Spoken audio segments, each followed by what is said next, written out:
My topic this afternoon is the man who met the masters, Henry Steel Olcott. Now, when Henry Olcott first encountered the masters, it was when he was working with H.P. Blavatsky. And he received an impression of them through his work with her. And much later in life, he described that impression in his 6-volume book, Old Diary Leaves.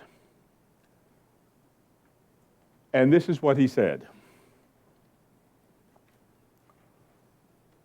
I was made simply to look upon them as men, my fellow mortals, wiser, truly, infinitely more advanced than I, but only because of their having preceded me in the normal path of human evolution.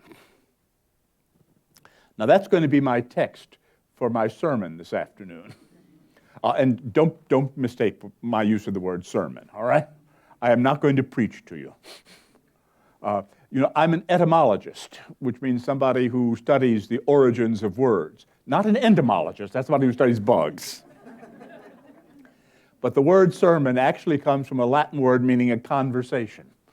So I'm having a conversation with you all this afternoon about this text, this one sentence which Olcott wrote about his impression of the nature of the masters.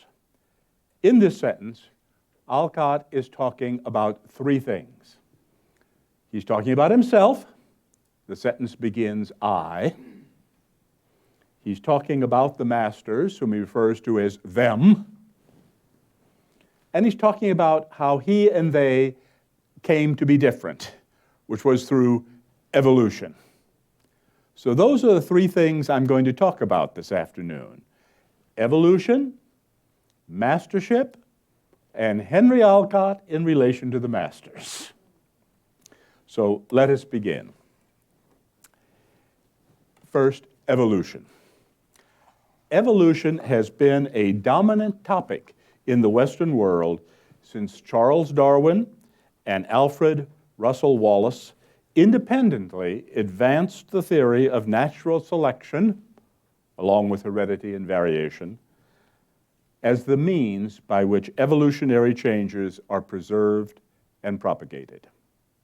Everybody knows Wallace. Everybody knows Darwin, but not many people are aware that the same theory, Darwin's theory, was arrived at independently by Wallace. Wallace was, incidentally, a friend of Madame Blavatsky's, and she speaks very highly of him. They arrived at the theory independently. As a matter of fact, Darwin had been working on it for a long while, and he was afraid to publish it because he knew it would cause him all sorts of problems. And then he got a letter from Wallace describing Wallace's theory of evolution, which was exactly the same as Darwin's. And in fact, a manuscript setting forth Wallace's theory, asking for Darwin's opinion about it. Well, now, we all know that scientists are absolutely unegotistic, don't we? Well, that was the impulse Darwin needed. He couldn't let Wallace publish without his publishing as well. So to Darwin's credit, he explained the theory as both his and Wallace's. So he gave Wallace independent credit for it. But his revolutionary book, The Origin of Species, was published in 1859, and after that, evolution becomes a dominant theme in Western society. The 20th century discovery of genes and their mutations explained how variations originate. See, Darwin had no idea where differences come from. He only knew how they are preserved and propagated. Now we know from genes and how they actually originate in the beginning. More recently, there is a new scientific movement called evolutionary development biology, also called EVO-DEVO for short. And it has demonstrated how heredity contributes to evolutionary changes. A recent issue of the New York Times of just last month, as a matter of fact, included a whole section on evolution. So the subject is still a developing one among scientists. Today, the so-called theory of evolution is accepted fact. And it is the means by which physical evolution happens, and those means are well known. Except for some dogmatic religious fundamentalists, and I might add 3 of the presidential political candidates who cater to them, except for those people, no one doubts the reality of the scientific concept of evolution by natural selection. Yet, the scientific concept is not the whole story. A concept of evolution has been part of Indic thought for centuries and is embraced in theosophical thinking as well. Madame Blavatsky in The Secret Doctrine wrote, quote, "The idea of Darwin-like evolution, of struggle for life and supremacy, of the survival among the fittest, among the hosts above, as the hosts below, runs throughout both volumes of our earlier work, Isis Unveiled. But the idea was not ours, it is that of antiquity." Theosophical tradition, therefore, embraces evolution, albeit with some differences from the usual scientific concept.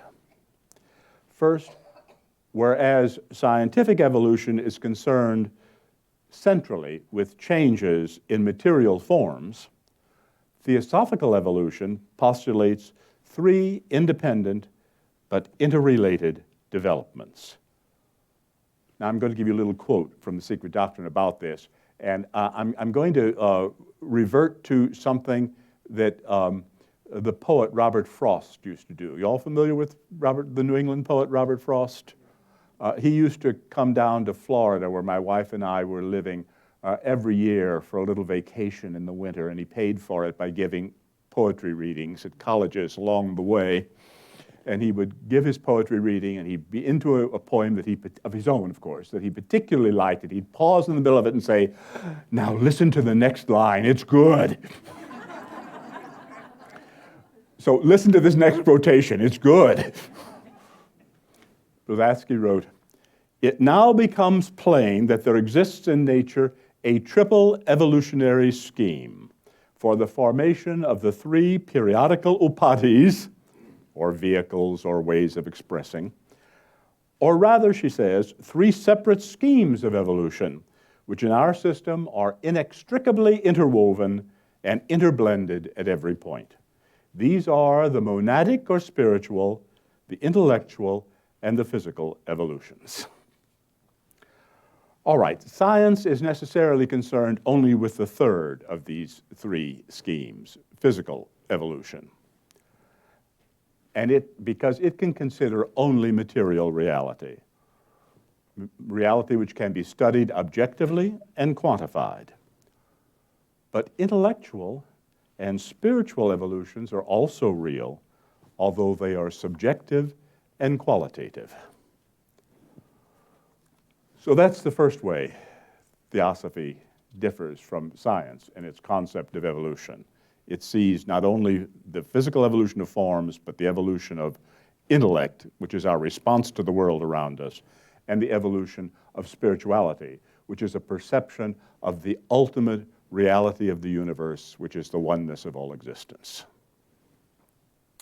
A second way theosophical evolution differs from scientific one is that it recognizes not only causes, which is what science is concerned with, but also purposes. That is to say, it is teleological. It is concerned with ends.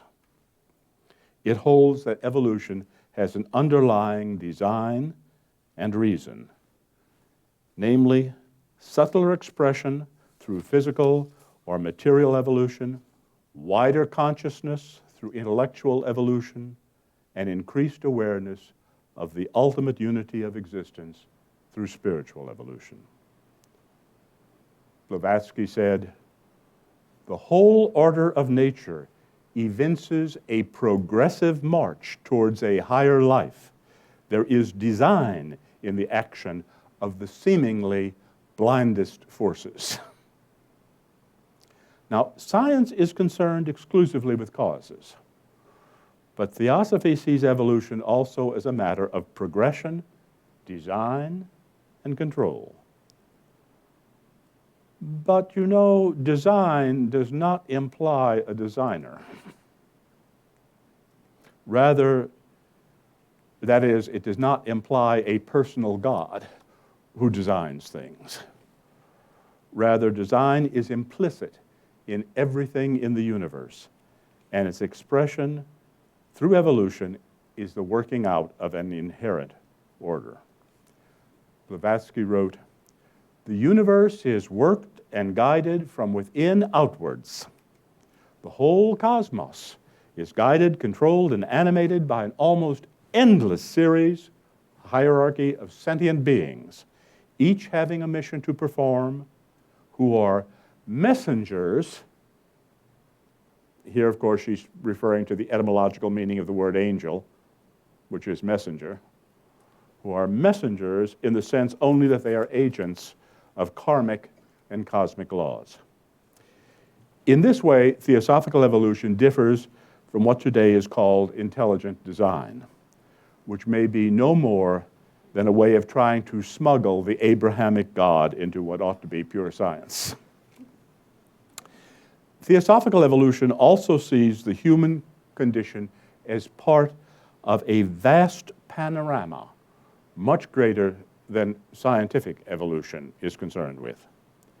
Human life has evolved out of animal, vegetal, and mineral antecedents, and has it before it a future evolution into yet subtler and more expansive and more unified states of being. Most of us are at present only partially human. We are not yet fully so. We are developing our human and rational minds, but we do so within an emotional maelstrom. The theosophical way of talking about this is to say that we are in the fifth race, which is the race which develops the mind, but we're in the fourth round, and the fourth round is the emotional round. Our future evolution will increasingly order and organize our emotions and further develop our free intellectual, intuitive, and spiritual natures. So much for evolution. Now something about mastership. Although we are all human, we are not all at the same level of human development. Our partial humanity varies in the degree of its fullness and of its incompleteness. Yet there is a sort of common average humanity from which most of us depart only slightly, however greatly the differences may seem to be among us. You know, it's an interesting fact that people in a group are more conscious of the differences between them than they are of the similarities. It takes from somebody outside the group to look back and see how much alike they are. Americans normally think that they talk very differently from one another in different parts of the country, right? There's a New England accent, a Southern accent, a Midwest accent, and you know, American English is just extremely diverse. If you come from outside America and you listen to Americans, do you have that impression? Typically, they think all Americans sound exactly alike. All right? So people inside a group see differences. People from outside see similarities.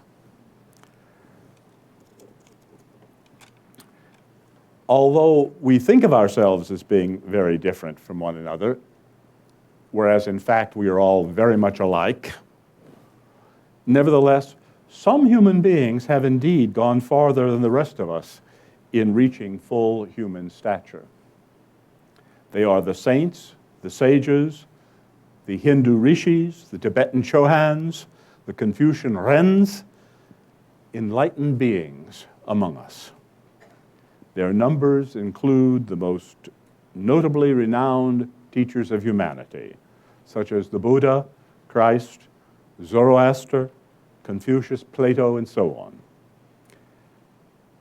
And they also include lesser well-known and somewhat less advanced followers of those greatest ones. In the Theosophical tradition, those advanced humans are collectively called Mahatmas, a Sanskrit term which means great soul. Or they are called masters. That is, those who have mastered the lessons of life and who are thus qualified to be schoolmasters in the art of living to show the rest of us the way to wisdom. These masters, as indicated by the quotation from Olcott with which I began this talk, this sermon, indicates that they are not supernatural beings, but instead they are, as Olcott says, our fellow mortals. Wiser, truly, infinitely more advanced than we are, but only because they have gone further than we have in the normal path of human evolution. Where they have gone, we can follow. What they are, we can become. Part of their role is to help us along the role of becoming like them. They are our elder brothers who have a fraternal concern for our well-being.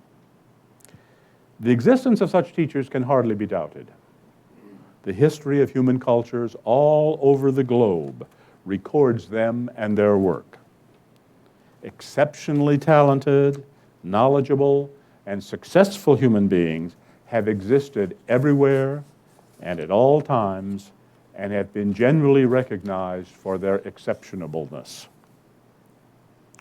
What is particularly theosophical is not the recognition of the existence of masters, but is instead an explanation of just how they differ from the rest of us and of their role in the historical process of evolution. It is also theosophical tradition that some of those masters were influential in the founding of the Theosophical Society. Indeed, it is said that they are the actual inner founders of the society, who inspired Helena Petrovna Blavatsky and Henry Steel Olcott to become its outer founders, and who guided these two in various ways in their work for humanity through the society. Both Blavatsky and Olcott claimed to be in touch with the master inner founders and to be working for them in the world. Blavatsky and Olcott were essentially modest people. They claimed no authority, much less infallibility, for themselves. Both of them made mistakes aplenty in their lifetimes, which I think is a great consolation, in fact. Furthermore, neither did they claim any infallibility or ultimate authority for their master teachers. Being a master teacher, whether in the outer secular world of music or science or whatever subject, or in the inner sacred world of spiritual aspiration, being such a master does not protect one from making mistakes. All humans, even advanced ones, are subject to human error. But the wise are likely to make fewer errors than the foolish, and to have better judgment about correcting themselves. Therefore, both Blavatsky and Olcott were guided to some extent by the master teachers with whom they were in personal contact. That guidance was not usually in detail or by specific direction. It concerned goals to be reached, not methods of getting there. It was strategic, not tactical. A wise teacher does not tell a student exactly how to do something, because each of us is in some ways unique. And what works well for one person will not work at all for another. Thus, each of us has to discover how we can best achieve the ends we strive for. Moreover, making the effort to learn for ourselves how to do a thing is far more educational and long-lasting than just blindly following a set of prescriptions. The masters, like all master teachers, do not dictate, they inspire. Now, Olcott and the masters. Blavatsky had had some contact with the masters from her childhood. Consequently, she looked upon them as a normal part of her life. She referred to them, but she did not discuss them in any detail or record her specific relationship with them.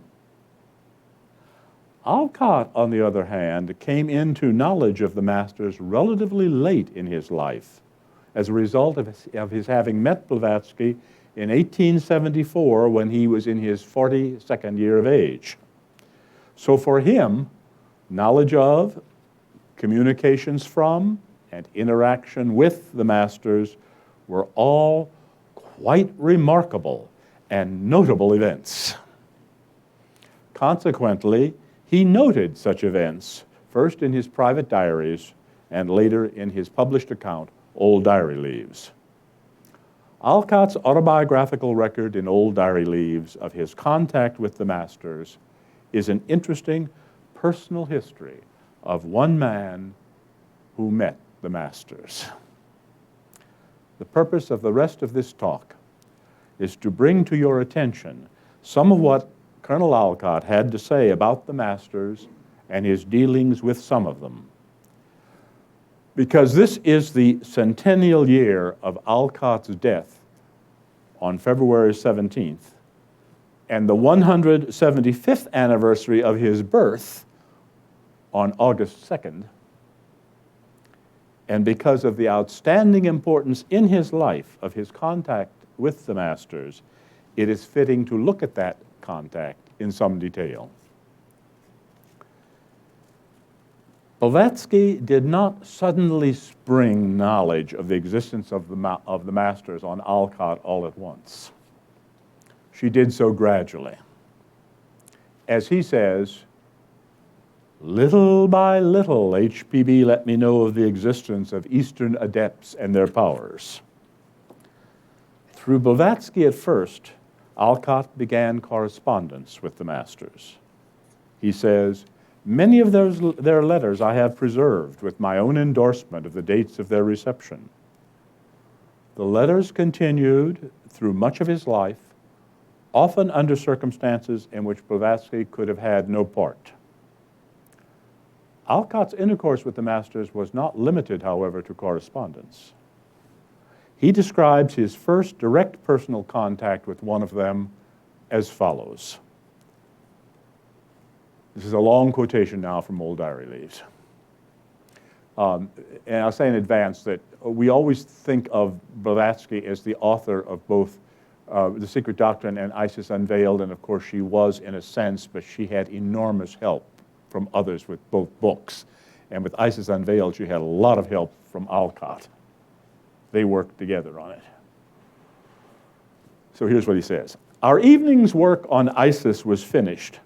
I had bade good night to HPB and retired to my own room, closed the door as usual, sat me down to read and smoke, and was soon absorbed in my book.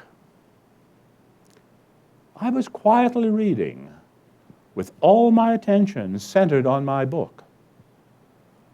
Nothing in the evening's events had prepared me for seeing an adept in his astral body. I had not wished for it, tried to conjure it up in my fantasy, or in the least expected it. But all at once, as I read with my shoulder turned a little from the door, there came a gleam of something white in the right-hand corner of my right eye. I turned my head, dropped my book in astonishment, and saw towering above me in his great stature an Oriental clad in white garments and wearing a headcloth or turban of amber striped fabric, hand embroidered in yellow floss silk. He told me that it lay with me alone whether he and I should meet often in this life as co-workers for the good of mankind. Suddenly, the thought came into my mind, what if this be but a hallucination? What if HPB has cast a glamour over me? I wish I had some tangible object to prove to me that he has really been here, something that I might handle after he's been gone. The master smiled kindly, as if reading my thought, untwisted the turban from his head, benignly saluted me farewell, and was gone, except that on the table lay the embroidered headcloth, a tangible and enduring proof that I had been face to face with one of our elder brothers of humanity. Now, this contact which Olcott is writing about was an astral, not a physical one, and yet the turban which remained behind was a solid physical memento of the visit. After Olcott moved to India, other contacts with the masters appear to have been entirely on the physical plane. Among the most notable of these was an incident at Lahore, when on 2 successive days, Olcott and a companion, William Brown, were both visited by the master, whom Olcott knew at KH, and incidentally both wrote accounts of it separately. On the second evening, Olcott was waiting for a prearranged meeting with the master, about which he reports, I heard his footsteps on the ground, so it was no wraith, but a man in his external body. I went to him. We walked off to a safe place at some distance where intruders need not be expected. And then for about half an hour, he told me what I had to know and what does not concern third parties, since that chapter of TS history was long since closed. There were no miracles done at the interview, no magical circles traced upon the ground, no gum-burning lamps placed around it and burning with steely blue flames, just 2 men talking together, a meeting and a parting when the talk was over. Later in Olcott's life, his connection with some of the masters seems to have become so close that he no longer had any need of either letters or bodily contact, whether such contact was astral or physical. Instead, Olcott believed he was in telepathic contact with the masters. Thus, Olcott relates the following event, which occurred during his 60th year of age. Just before daybreak, on the 10th of February in 1892, I received clairaudiently, notice that's a year after Blavatsky dies, right? I received clairaudiently a very important message from my guru. Its impressiveness was enhanced by the fact that he told me things which were quite contrary to my own belief and hence could not be explained as a case of autosuggestion. In this message, Olcott was told 6 things, some of which involved specific information that proved to be correct. The first of the 6 things, however, was particularly surprising. It was that a messenger from him, the master, would be coming, whom Olcott should hold himself ready to go and meet. Olcott was greatly impressed by this prediction. So even though he had been told neither the name of the person nor the time of his or her arrival, he kept a traveling bag packed for a full year and a half so as to be ready to depart at a moment's notice. But for all that time, there was no sequel. Olcott wrote, "Nothing more having been heard of the matter, I had naturally come to think that I had perhaps been deceived as to the terms of the message." Olcott put the matter out of his mind. But 2 years later, while he was accompanying Annie Besant on a lecture tour in India, he reports the following.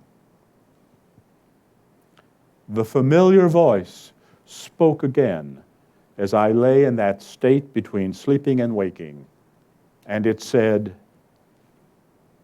'This is the messenger whom I told you to be ready to go and meet. Now do your duty.'" The surprise and delight were such as to drag me at once into a state of waking physical consciousness, and I rejoiced to think that I had once more received proof of the possibility of getting trustworthy communications from my teacher at times when I could not suspect them of being the result of autosuggestion.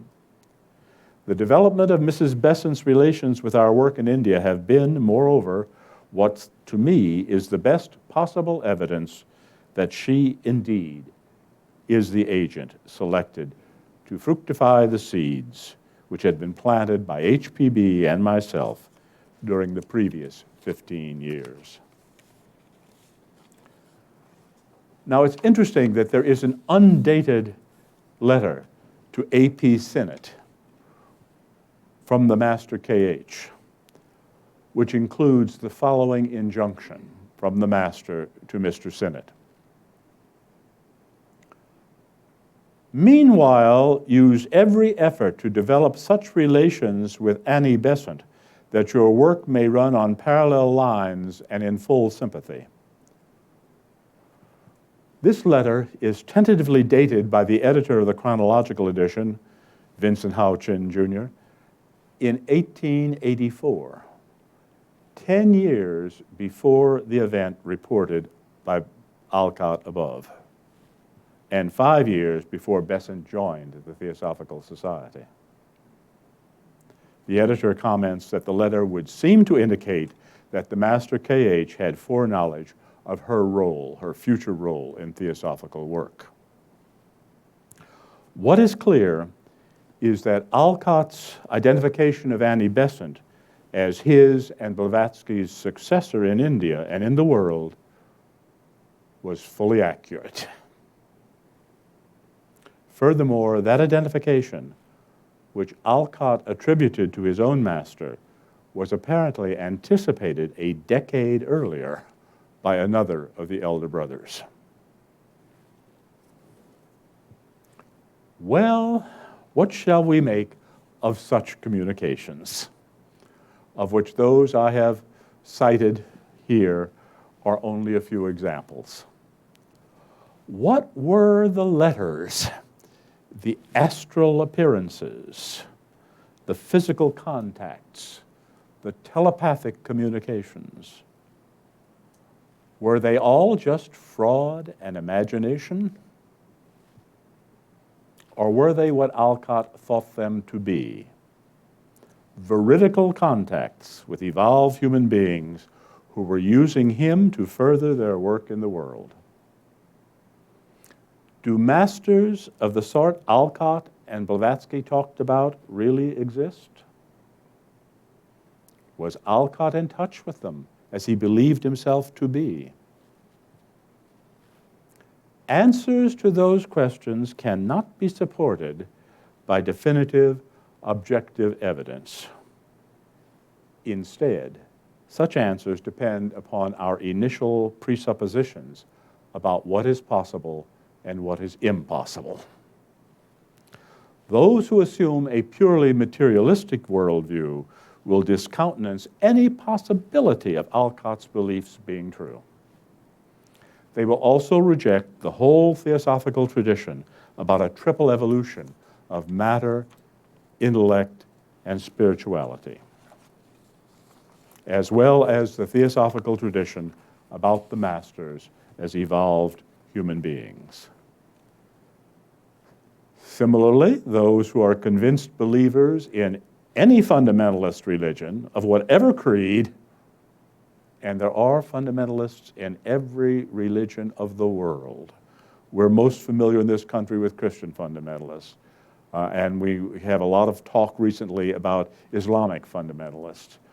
But surprising that there are Hindu fundamentalists, and even surprisingly Buddhist fundamentalists. And I hate to tell you this, but there are even theosophical fundamentalists. Some years ago, a very important scholar from the University of Chicago who conducted a long study of fundamentalism around the world and all of its varieties gave a talk here from this very platform.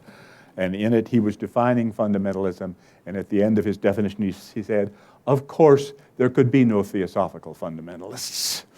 And I'm afraid a little titter of laughter ran all through the audience. Well, those who are fundamentalists in any religious tradition of whatever creed will reject the theosophical tradition as heretical and damnable. Theosophy exists as a third way between scientific materialism and religious dogmatism. Theosophists hold theosophy, most theosophists hold theosophy, not as an infallible statement of absolute truth, but as a way of viewing life that is internally consistent, experientially supported, and pragmatically useful.